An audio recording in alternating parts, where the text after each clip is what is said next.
Hi guys, welcome back to my channel. Hari ni Bi nak unboxing benda yang Bi tak sangka Malaysia ada, tapi ada. Bi sekarang suka tengok video ni, dah edited sangat.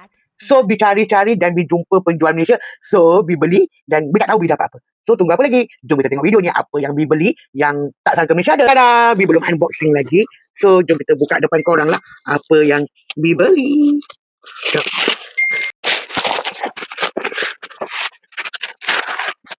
Wah, besarnya.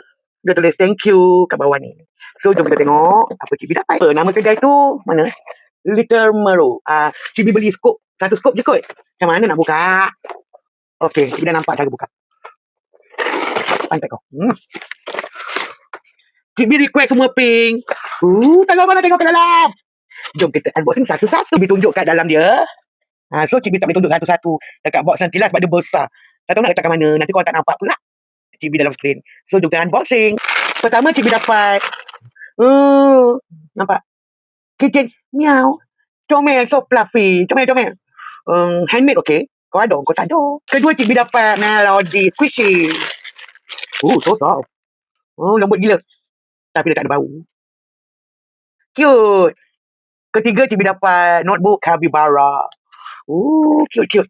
Keempat, Cik B dapat notepad. Notepad. Corak-corak macam ni. Cute. Ni Melody tapi Cik B tak pasti Cik B dapat apa. Kenapa dia ada sampah ni? Ni apa? Cik B tak pasti apa. Tapi dia macam stiker pun ada. Yang macam kita susun-susun rumah tu kot. Saya tak pasti. Saya akan ambil tahu nanti. So Cik B dapat notebook. Mungkin DIY kitchen sebab ada dua ni.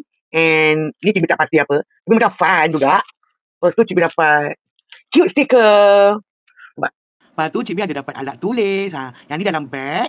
Lepas tu dia Melody. And yang ni pembaris Capybara. Cute. And yang ni alat tulis juga. Yang ni pensel Cik B dapat. And apa ni Cik B dapat lipstick ataupun lip tint. Cute bentuk lollipop. So lovely. So minat yang ni sebab Cik B suka gila dengan dia. Cik B akan bawa kudu kiling. Ni Cik B dapat washi tape. Cute. Dia ada ribbon-ribbon bagai. Not bad. And apa lagi Cik B dapat Okay, ni Cik B dapat Melody Diamond. Cik B dah lama teringin nak beli benda ni. Tapi ambil letak. Tak kali ni Cik B dapat. Nanti Cik B nak buat. Tak sabar. Excited. And apa lagi Cik B dapat Ni Cik B dapat kipas. Cute. Dia warna pink. Pink blue. Pink blue kot? Tak salah. Pink blue.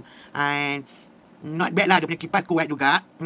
Cik B boleh guna untuk keluar-keluar. Sebab Cik B ni dia kuat berpeluh. So, yes, I like it.